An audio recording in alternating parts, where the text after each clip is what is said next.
I'm Cody Stoots. Welcome to the channel. Let's talk some Texans. Do they have enough at the wide receiver position? Just 1 week in the books, but we'll attempt to answer that question and take a look at each of the wide receivers' roles in that first game and what to expect out of those players going forward. I would appreciate a thumbs up on this video. You can hit the thumbs up button down below. Subscribe to the channel if you haven't already, and please check out Houston Football, www.houfootball.com, where I do all my writing about the Houston Texans. Let's start with this wide receiver room that is now down Noah Brown. Noah Brown was put on injured reserve. He's going to miss at least the next 4 games for this Texans team.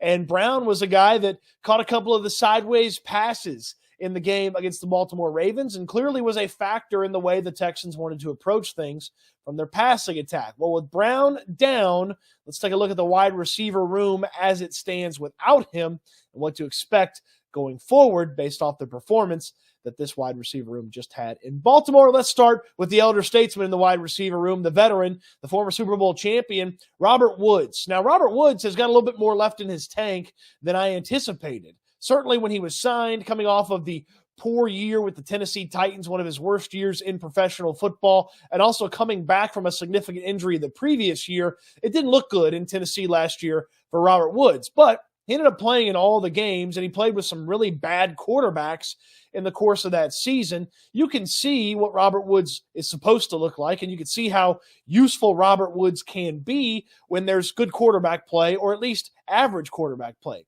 The C.J. Stroud found Woods more than a few times. He tied for the highest point in receptions in the first game with 6, tied with Nico Collins, and he had 10 targets, just 1 less than Nico Collins in this game. But Woods' value was really clear as where he's going to be used by the Texans a ton. His value was really clear on third down. He had 3 third down conversions. In fact, they all came in the same drive as the Texans kept that thing alive, and Robert Woods was able to convert those, and he had another one later in the game wiped out via penalty as well. So Woods on third down is the guy that the Texans seem that they will be looking to. Certainly C.J. Stroud will be looking to the veteran. Why do you look to Woods? Well, he's reliable and he's steady. Now, Robert Woods is not dynamic anymore. He's not running away from people. But Robert Woods is crafty. He can get open, and he gets to the spot where he's supposed to be. In an ideal world, this offense is rhythmic. This offense is C.J. Stroud taking a couple steps and in rhythm hitting the wide receiver who's supposed to be at a certain spot. You can rely on Robert Woods to be in those spots. You can rely on Robert Woods to be the guy that is going to be there where he's supposed to be on third down. That's why you saw C.J. Stroud targeting Woods, and that's where I would believe Woods is going to be used quite a bit going forward. I don't know if he's always going to be the number 1 or number 2 target guy, but on third down, be looking for number 2 and where he is and what route he runs, because that's where C.J. Stroud is going to be looking early on in his progressions. From Robert Woods to Nico Collins. Nico Collins had probably the best game that he's had as a professional against the Baltimore Ravens. He was too shy of his high yardage total. He had 80 yards. His high yardage total is 82 to this point. He was targeted the most he's ever been targeted in his career. And Nico Collins made some big plays for this Texans team. The biggest one being 3rd and 16. He runs a nice in, and next thing you know, C.J. Stroud's finding him for a 15-yard gain, gives the Texans an opportunity to try to go for it on 4th down. Now, they wouldn't get it, but they wouldn't have even been in that situation if Nico Collins hadn't been able to go and get those 15 yards. There was also another play over the middle where Nico Collins caught the ball in some traffic, caught it, and got off to the races as best he could before the defenders caught him. You can sort of see the importance of Nico Collins for this offense and how focused this offense will be on trying to get the ball to Nico Collins. He led the team in targets with 11. He tied for the lead in receptions with 6, and he was the high man from a yardage total standpoint. He's the guy that's going to win outside for this team, and he's the guy that's going to be able to win over the middle for this team. And if Nico Collins' play is better than it has been, if he's going to be the best version of himself over the course of this season, it really raises the ceiling of what this wide receiver room can be. He is one of the two keys. We'll get to the other key player in the wide receiver room in just a second. He's one of the two keys that if he plays much better than expected, he plays above expectation over the course of this season, then that wide receiver room is going to be better than most of us expected it to be. And through one game, I like what I've seen from Nico Collins. Now, stay healthy. That's been a problem in the NFL, and the consistency has been a problem for Nico Collins in the NFL as well. That's a pretty good Baltimore Ravens defense. Certainly the pass rush was all over C.J. Stroud all day. You would think with a step down from a defensive perspective, the Colts are not the Baltimore Ravens. We could see some of that consistency from Nico Collins. Something we need to see in this game is Tank Dell get the ball a little bit more. Tank Dell with just ultimately 5 targets. I know 4 official in the stat sheet with 3 receptions, but he had the one that was wiped away via the bogus holding call penalty on Laramie Tunsil. But Tank Dell in his 3 catches, dynamic. 10 yards, 11 yards, and 13 yards on his 3 catches. That's what Tank Dell brings to the equation. He is dynamic. And you saw what a dynamic playmaker can do with the ball in his hands in that Baltimore game when the Ravens threw the ball sideways to Zay Flowers, their young, rookie, dynamic playmaking wide receiver.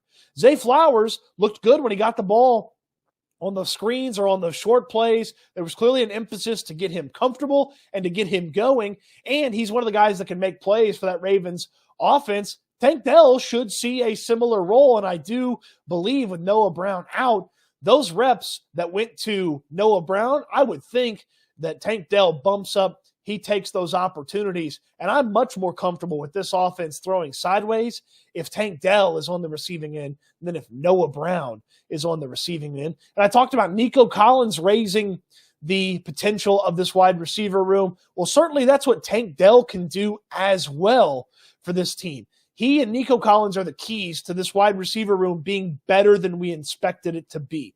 They are the two guys with untapped potential. Sure, Robert Woods can be better than we believed he was going to be. He can showcase that he has more in the tank than expected, but Tank Dell and Nico Collins need to tap into that potential that they have to really move this wide receiver room up and to get to the point where they are enough for C.J. Stroud. Look, there weren't a lot of options to go out there and find number 1 wide receivers this offseason. Robert Woods was actually probably one of the best free agent wide receivers available. And yeah, DeAndre Hopkins would have looked nice, but we understand the commitment to Hopkins financially. The team decided not to make it. And, well, he doesn't always practice, so maybe it would have been hard to get him in tune with that rookie quarterback, But there weren't a lot of avenues to number 1 wide receiver. Eventually, the team's going to have to find a guy in that level. It's probably in the draft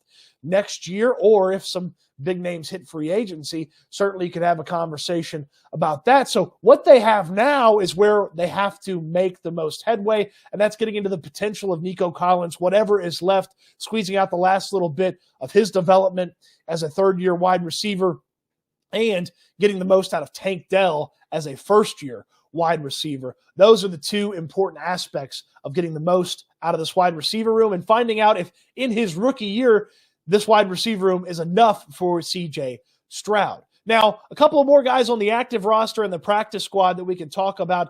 Xavier Hutchinson and John Mechie are on this team. Hutchinson's a rookie. He got his debut out of the way in Baltimore, had a catch in that game, and Mechie is yet to make his debut after being drafted last year. Obviously, we know the story last year. He's been hampered by some hamstring issues coming into this year, but with the thumbs up sign pointing that way for John Mechie, you would think that he's going to be able to make his debut against the Indianapolis Colts at home, and that's a guy with his versatility that excites me a little bit. Can play a little bit inside, can play a little bit outside, and you have to wonder if, yes, the mental reps have paid off. He hasn't practiced a ton with this team because of the injuries here and there. We didn't see it a ton in the preseason. There was a couple of days early on in training camp in the preseason, but we didn't see it a ton from John Mechie, but he's got more potential to what he brings to the table than Xavier Hutchinson does. Hutchinson, an outside guy primarily, though he could play inside a little bit.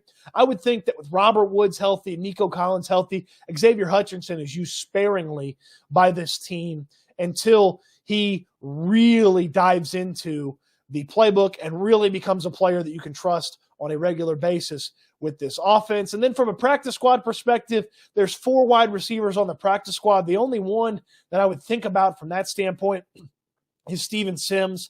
Sims had a couple of nice plays in the preseason. He's got some returner usefulness as well. So Steven Sims is maybe the only guy, but for this Colts game and maybe for the next couple of weeks, there are players on the practice squad that are more useful on game day, elevating them from the practice squad to the active roster on game day than Steven Sims would be. We went through 5 players that are already on the active roster. I would think that Woods, Collins, Dell, Hutchinson, and Mechie are the 5 wide receivers the Texans are content to go to game day on Sunday with the Colts with. And again, we talked about the wide receivers, but getting the running backs involved in a more in rhythm way is going to help this passing attack. And certainly Dalton Schultz and Tegan Quintiriano had a nice catch and run in the game. So getting everything in a rhythm, and Bobby Slowick has talked about this, D'Amico Ryans has talked about this, the operation and the smoothness, all that's going to improve as the Texans get more and more opportunities. I hope that we don't see C.J. Stroud throwing the ball as many times as he dropped back to throw the ball. Nearly 50 dropbacks in this game for C.J. Stroud when you think about the attempts that he had and the plays that were wiped away via penalty, in addition to the sacks for C.J. Stroud as well. So 50, maybe even a little bit more than 50. That's not ideal. That's not the way that this team wants to play. So efficiency, you would hope, goes up while the use goes down a little bit for this wide receiver room. 21 targets between Robert Woods and Nico Collins for 12 catches. That's not ideal. Maybe you want something like 15 targets for like 13 catches, and you get more out of less with this wide receiver room, while you're also getting more Tank Dell. That's the important part about breaking down these wide receivers going forward. So do the Texans have enough at the wide receiver room? Too early to tell. TBD on that status, but it is something for all of us to pay attention to as this season rolls on.